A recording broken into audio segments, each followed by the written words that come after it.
Right now it is time to bring in the frickin' frack of Nick and Knack, Tim Luke and Greg Strahm, the Appraisal Guys. They join us, of course, on a Tuesday morning, and you can find them at tqag.com. Good morning and Happy New Year, guys. Happy New Year. Hey, good morning. Happy New Year. Yes, coming up, and it looks like the weather's going to hold up here. It looks like New York is going to. I love this. They're going to allow crowds, of course, for New Year's Eve, but they're going to control them and make them smaller. Yeah, sure. Good luck. Yeah.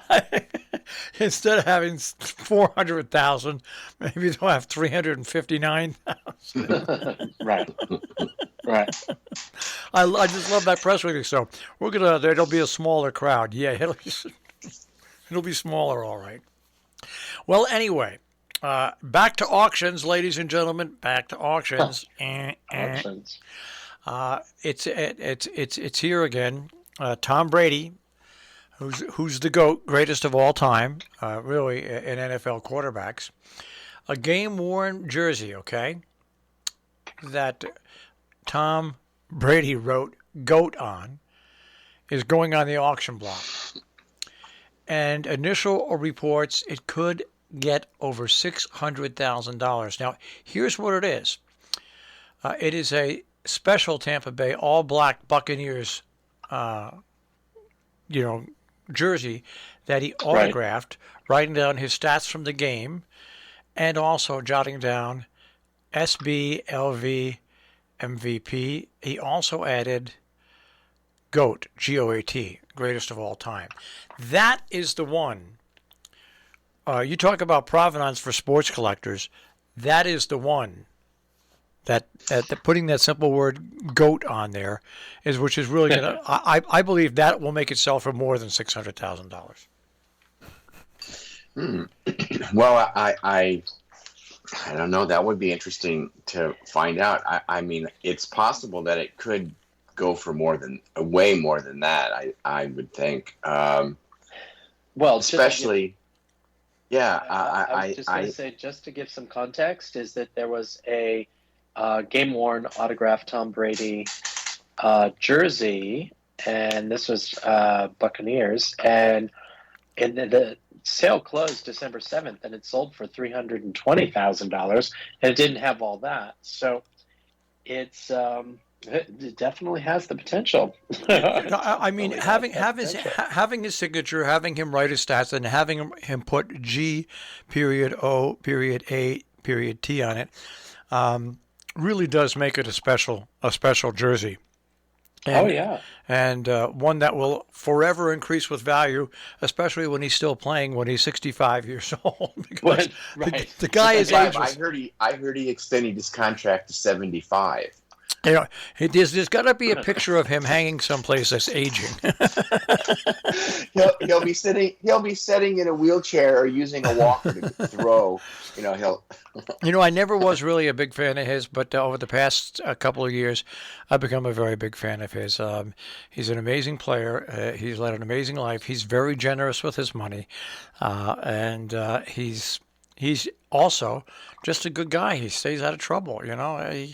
He's your typical athlete that you want your son or daughter to grow up to be like. He really is. Right. I will say that I don't really have any sports heroes, but if I did, I would say that Tom Brady would probably be at the top of the list because, I mean, he seems to be very transparent. He's a very likable. First of all, he's extremely talented as a player.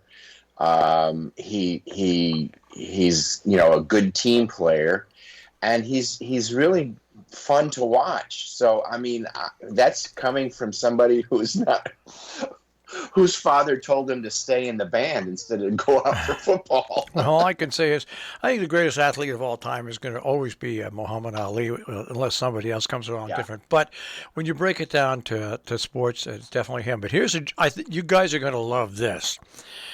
The town of Gloucester, New Jersey. Have you heard about this? Mm-mm. Town of Gloucester, New Jersey. made an arrest. I think it was a drug arrest, and of course, when they make drug arrests, they seal all the they seize all the assets. Well, one of the assets they seized was a Maserati, a 2015 Maserati, which is a car that probably sold for about $70,000 or $80,000. Right now, they've put it out for bid.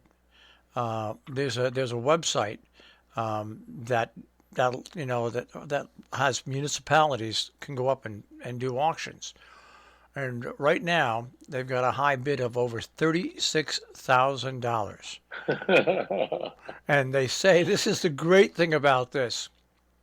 All proceeds of the sale will go to the borough for road maintenance, community programs, public safety, and events for residents. I think that's... There you go. Crime does pay in some instance. No. It's fascinating. I think that people are realizing that when you have a certain type of asset, auction becomes the best alternative, because you are just opening it up to the market and saying, here you go, and then letting people know what's going to happen with the proceeds. And that's great. And that car now new sells for over $107,000. So you know that someone's going to end up bidding about $60,000 or $70,000 for that, and the town is going to be that much richer for it. And I just thought it was a cool, unique story, that a slightly different look at auctions where a town gets able to do something like that.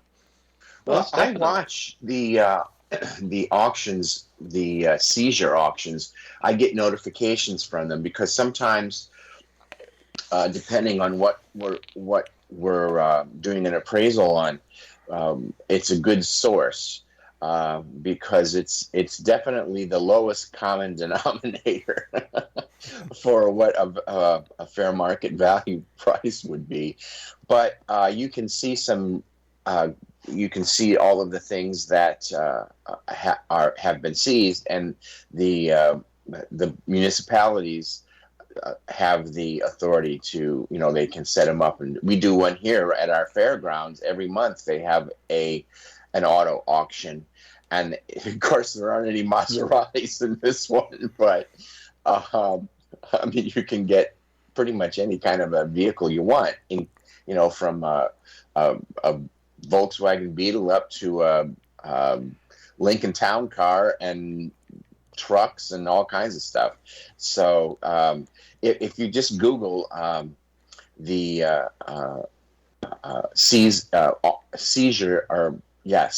auctions, and you can actually pick and choose what you want to buy, where you go to get it. But there are a number of them and some of them are actually they're a regular auction every once a month at least. So you can find anything pretty much you want there. No guarantees that it's not going to be covered in blood or right. body parts from a crime, but hey, you know what? It's a bargain. When it's a bargain, it's a bargain. That's all you can say. All right, now, there's an auction coming up on January 1st. Estate jewelry, silver, mid-century furniture, and decorative art. Being put on by, it's in Southampton. No, not Southampton, New York. Southampton, Pennsylvania. Of course. It's a group called Stevenson's. I guess all this stuff is probably pretty popular in the auction market, right?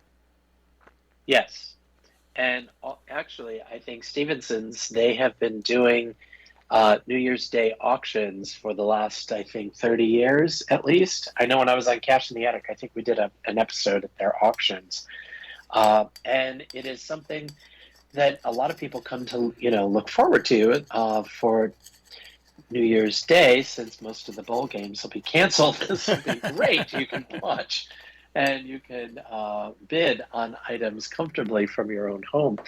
But yeah, they usually will put this on, and it's here it is. It's a family-owned auction company that dates back to 1962. So I know that it has a lot of longevity.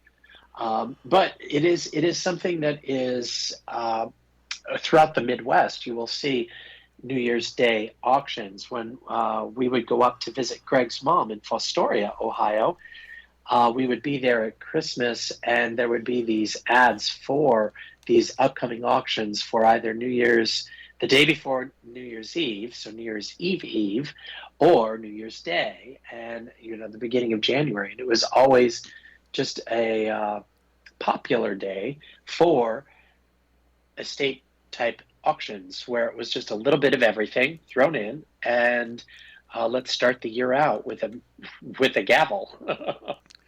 It's funny you mentioned with all the football games being canceled, there's 4 bowl games which are canceled. Here's what I don't understand. This has nothing to do with auctions, but here's what I don't understand. The players and the coaches are far away from the stands, okay? The players and the coaches, and they found out now with this new COVID-19 variant that it gets you sick like the flu, but if you're a healthy, strong individual, it really has no more effect than the flu. Right. I don't understand why they're canceling. They don't have to worry. All these athletes are in extremely good condition. So it surprises me. And now they've even, I think they've lowered the time you have to keep yourself out of circulation to like the flu. It's like 3 to 5 days. So I mean, so I wonder. Sometimes I wonder. It's a lot of. It's very confusing. Yeah, I will admit it's very confusing. I don't.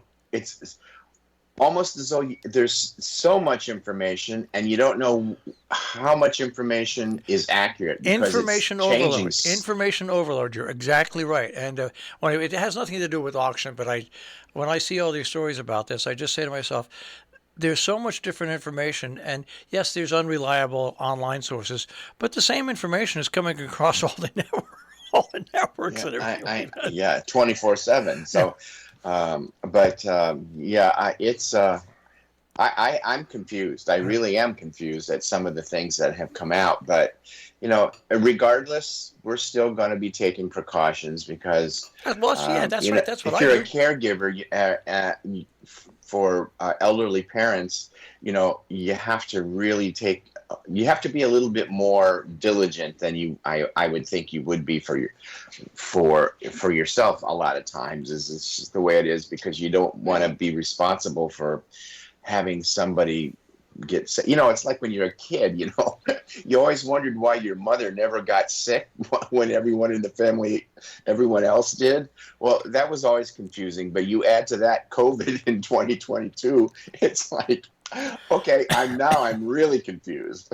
Now I've got a final thing that I think is a very interesting, and it deals with the legality of auctions. And South Africa has moved to stop the auction of the key that was to Nelson Mandela's cell. They've initiated steps to the key that the online auction was set for January 20th. There are some things in life that shouldn't be auctioned.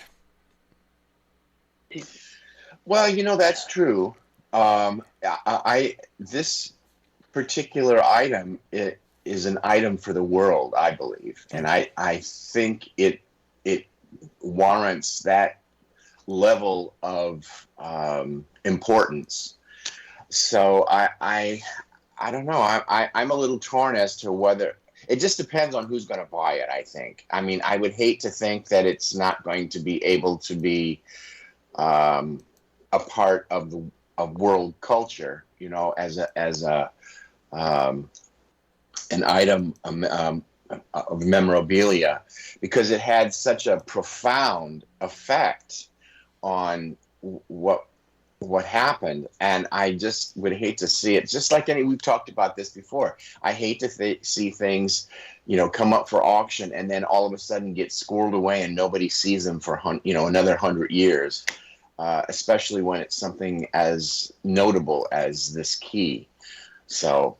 Right. Well, but also this is just also part of a whole collection of memorabilia that is being sold of the Mandela memorabilia that was provided by members of Mandela's family to raise funds for a planned museum and garden around his grave.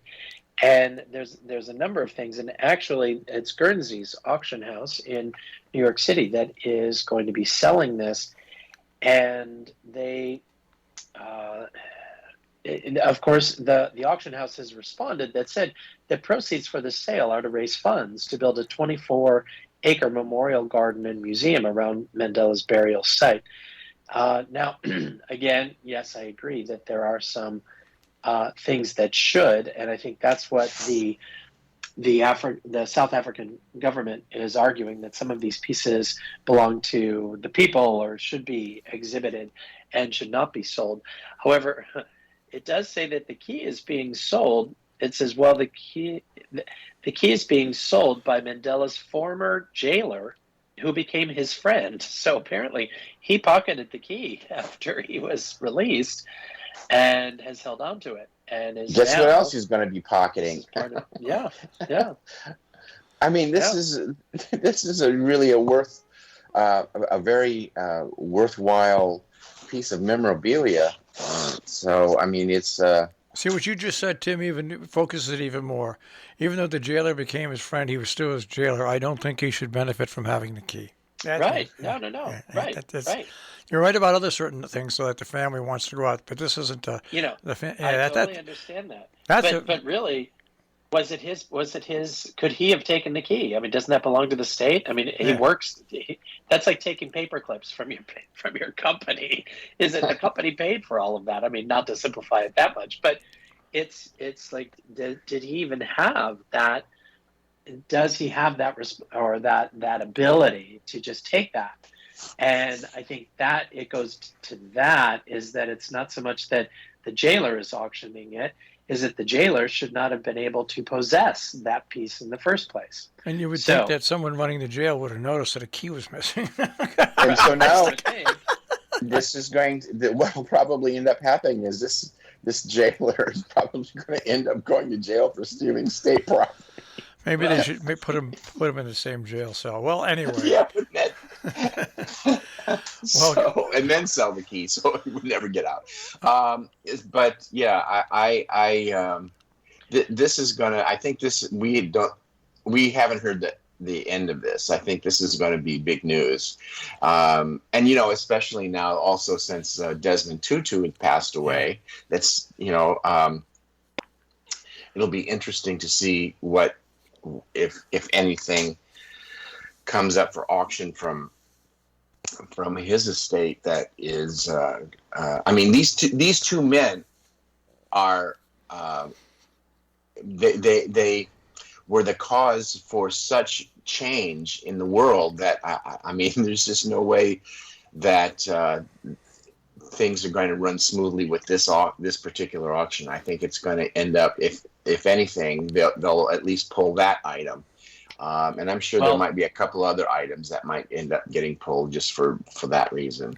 Possibly, but they can't just this is a double-edged sword, because the more news that and controversy that gets stirred up about this, that could also raise the price if it does go to be sold. Yeah, but you boiled it down to the essence when did he have the right actually to take that key?